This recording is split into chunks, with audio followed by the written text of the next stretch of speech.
You're still alive? Apparently Skynet's got a real hard-on for you, so we figured why not use you as bait. Aren't you afraid that Skynet will bring a lot of firepower if they know we're both here? Afraid? No. Prepared for that eventuality? Yes. We've got eyes on the ambush site from every angle. If anyone shows up, it means they were listening. What if it's one of our guys, or just a scavenger? Too bad. We can't have anyone or anything sabotage our plan. Not this time. This time? We were very close once before. For years, we've been preparing for the final attack. But it took just one man to fuck everything up. That day, Perry, our previous field commander, died, and I inherited control of South Division. Since then, I've been making sure that no one fucks up again. We've got movement. Take position.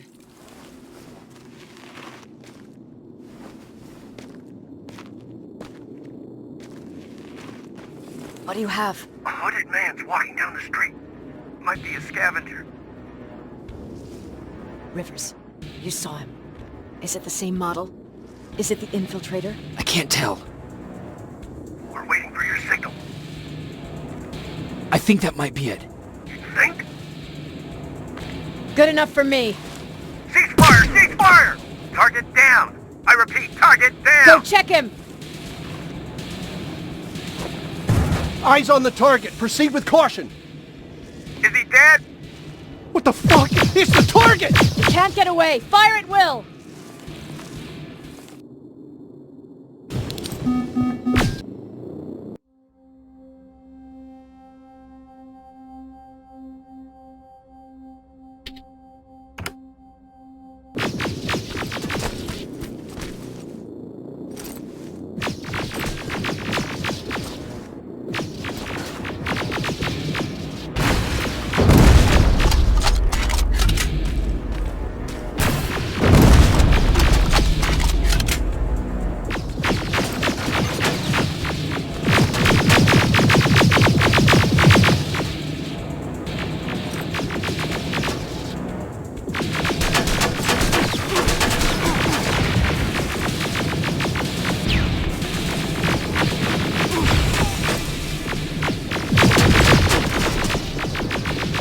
It's backed against the wall!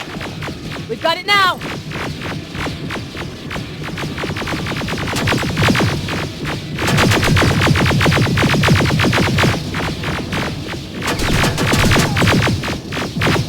What the fuck?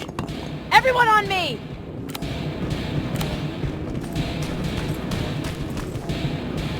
It's carrying a second-generation plasma rifle. I want it! It won't fucking die! Shoot!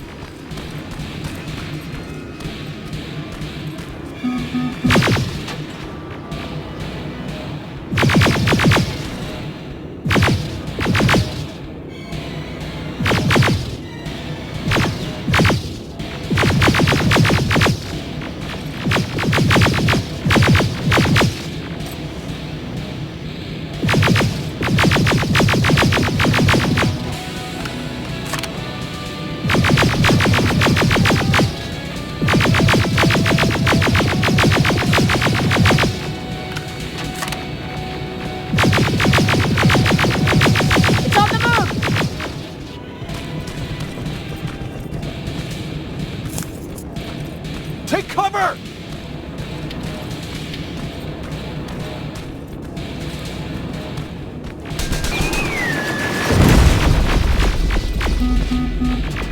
Open fire!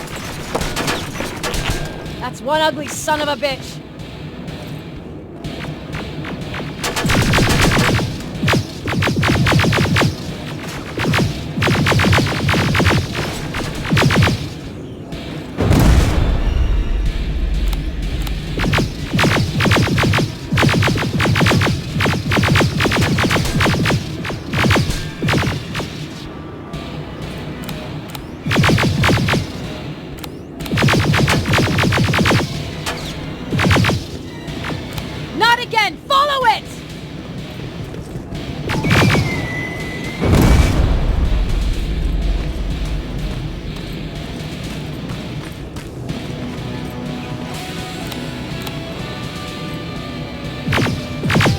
It's inside!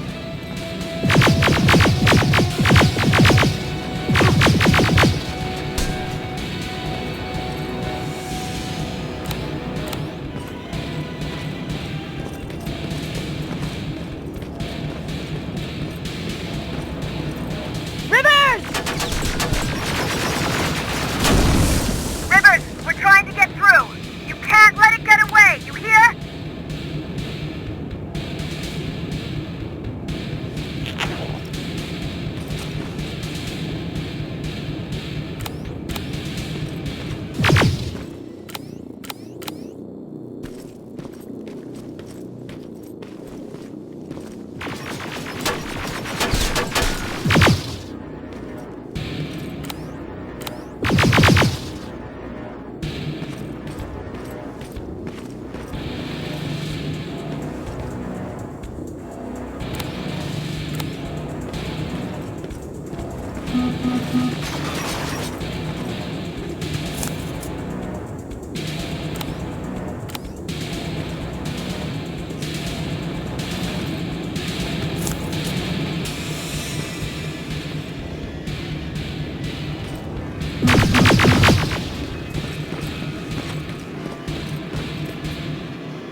Commander!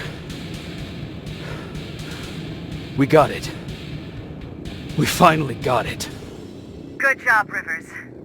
Stay there. We're on our way.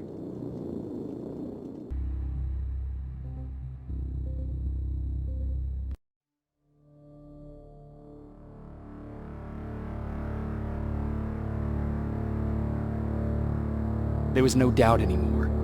Skynet had created a cybernetic organism. It was designed to blur the line between a man and a machine. People started to think that there were Terminators amongst us, wolves in sheep's clothes.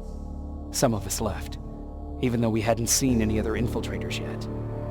Or at least, we didn't think we had. And that fear of not knowing was what turned the tide of this war. That night, Skynet won. I still have to run some tests, so for now I would say no. We need some more time, Connor. I know you don't want to hear this, Commander, but if there's one person who can help us, it's Dr. Mack. Mac, we don't even know if he's alive. He is. He's in the Hollywood Hills. We knew a time would come when we'd need him again, so we've kept an eye on him. Wait. You've been watching him without telling me? Let your emotions cloud your judgment before, Commander. That's why I decided that Mack's whereabouts were no longer This is your bullshit. concern. He can't just magically fix all of our problems. He's a man, not a god. A man that makes That's mistakes. enough, Commander. You know what happened last time. He's the reason Perry's I dead. said that's enough. Sergeant Rivers? Yes, sir. TechCom believes that being marked for termination is a badge of honor. A sign that we're doing something right. We wear it proudly. And knowing you're wearing such a badge, Rivers, is all I need to trust you with handling this mission. Commander Barron will fill you in on the details. Good luck, soldier. Over and out. Looks like you're going to Hollywood Hills. Dr. Edwin Mack is the one who taught us how to use Skynet's weapons, so there's a chance he can do it again.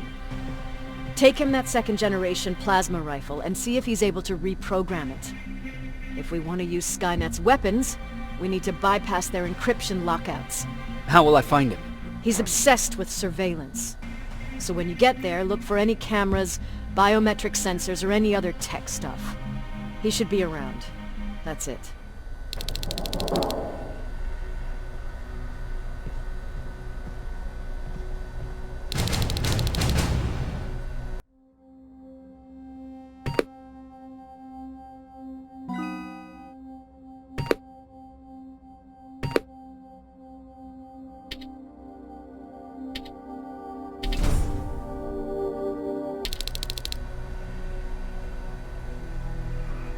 Sure, let's trust someone who gets called Dr. Death.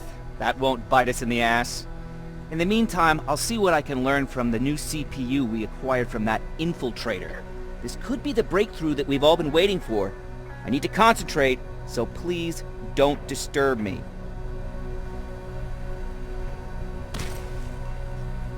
What do you need? Was Mac the one whose drone you smashed? Yes. Yes, it was. I've never told this to anyone, but before I met Mac and Perry, I was wandering alone. Didn't have a map, so I drew one myself. The first people I came across were two guys, old enough to remember Judgment Day. We camped out together. They gave me advice, we shared some stories. Sounds nice, right? See, there are still good people out there. They weren't good. Although, not cutting my throat in my sleep makes them more or less gentlemen. When I woke up, all my things were gone, including my map. There I was, lost in the desert. Thirst and hunger. I knew I was gonna die. I passed out with my face in the sand. But next thing, I was lying in a bed, bathed and wearing clean clothes. You're lucky someone found you. Someone did find me. Too bad it was Skynet. Through the window, I saw thousands of Terminators. First, I thought it was a work camp. But it was something else. A Skynet research facility. They kept me alive, but I didn't know why. I thought I was the only human there. But after a while, someone came into my cell. A man. Well-dressed, clean-shaven. You want to take a guess who that was?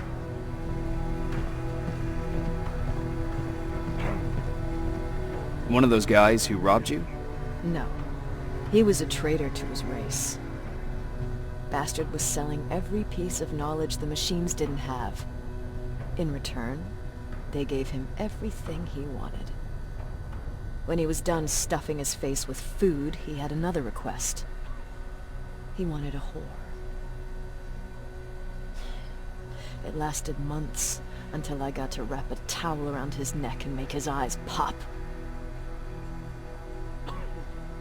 You don't want to see people for what they really are. I've seen their true face. That traitor, those two guys in the desert, Mac, they all showed it to me. It's not pretty. The truth is, the only reason I fight for the Resistance is because I despise people just a little less than the machines. Anything I should know about Dr. Mack before I leave? Only that he can't be trusted and he's highly manipulative. So you need to stay cautious.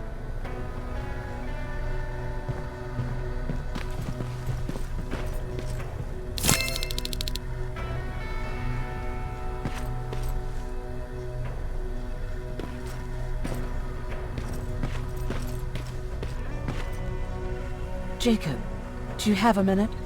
Of course. I've heard that you're going to Hollywood Hills.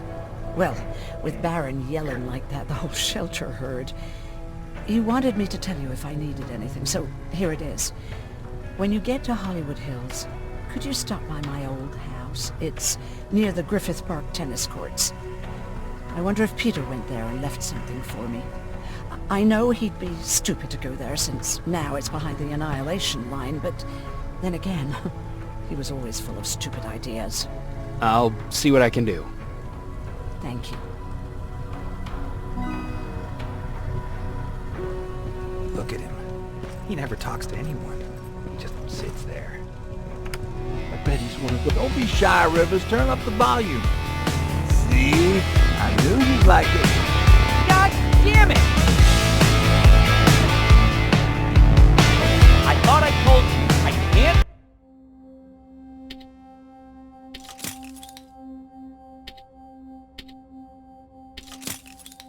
work with so much noise. I need absolute silence, so please stop that!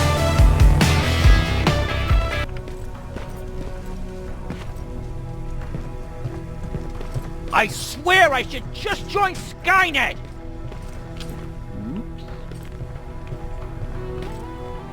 Jacob, I didn't see you there.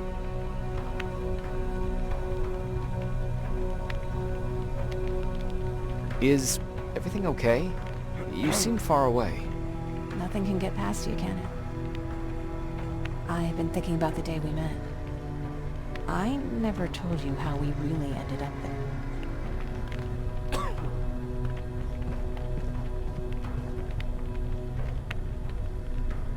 You can tell me anything. I know I can.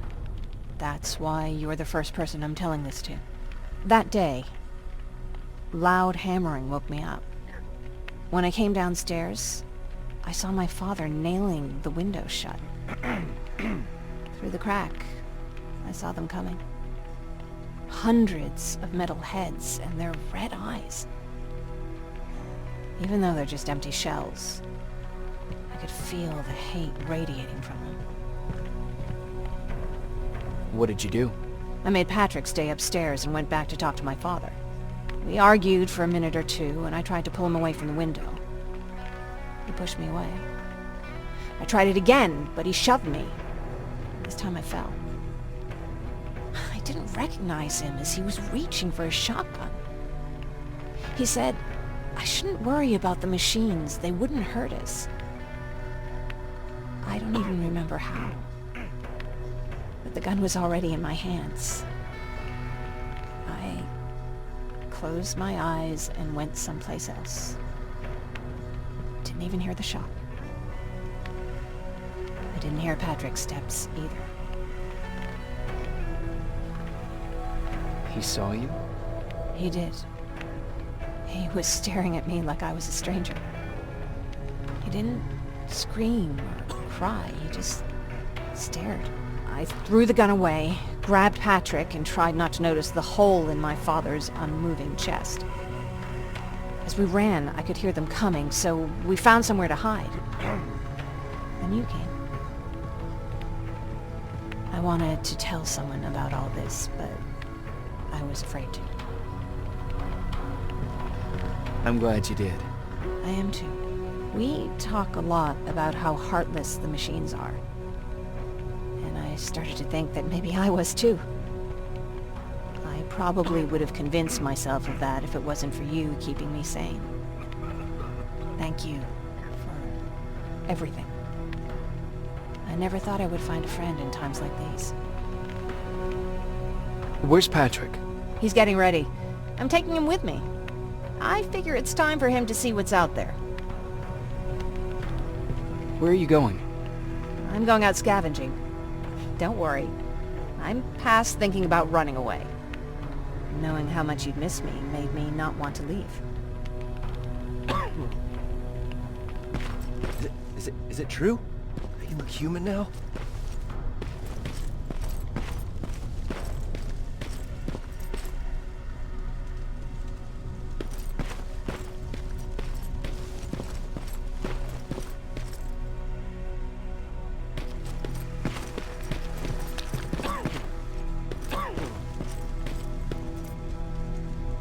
Do you need anything? Can I see your hardware?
Jacob.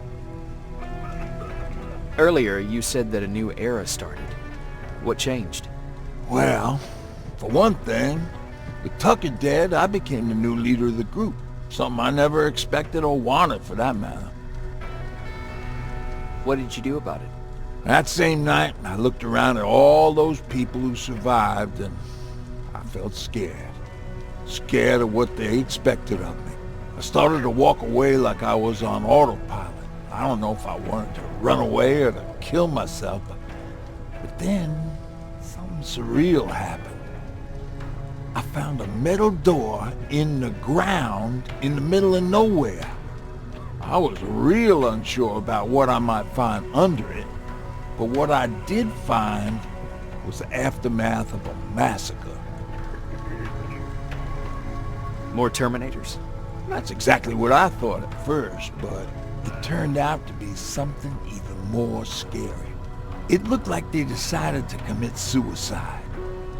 I couldn't understand it. To me, they had everything. Food, water. They even had a case of beer. So, I got shit-faced and started crying over my brother's death. But I realized something. I realized that I could maybe survive there. Did you stay there by yourself? No, I told everybody about the place. I felt I owed them. After that, we were all right. That night, I learned two things. Firstly, that it's okay to be scared. Secondly, that there are two sides to everybody. Ironically, me being a scaredy cat turned me into a good leader. And that's how I found that place, and that's what motivated me to help others. But Tucker, he was a leader from the start, but he had an ugly side too. He killed those who opposed him. He was a real scumbag, but he was my brother. He made me want to be a good person for the both of us. A hangover wasn't a high price to pay for that lesson. What's the situation like in the shelter? Not that great. People are getting nervous. A lot have already left, and even more plan to leave. Even Mark and Laura saw him packing earlier. And what about you? Just the thought of running again's making me sick. Must be getting old. Plus, we got everything we could need right here. Where else would I go? Besides, I have faith that Baron would never let anything happen to this place. She's way too uptight about security.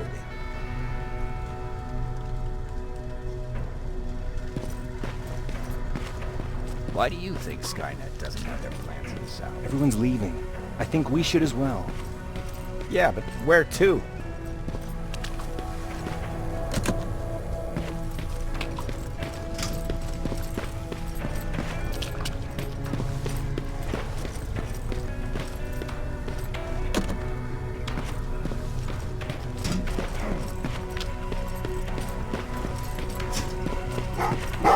What's with the dogs?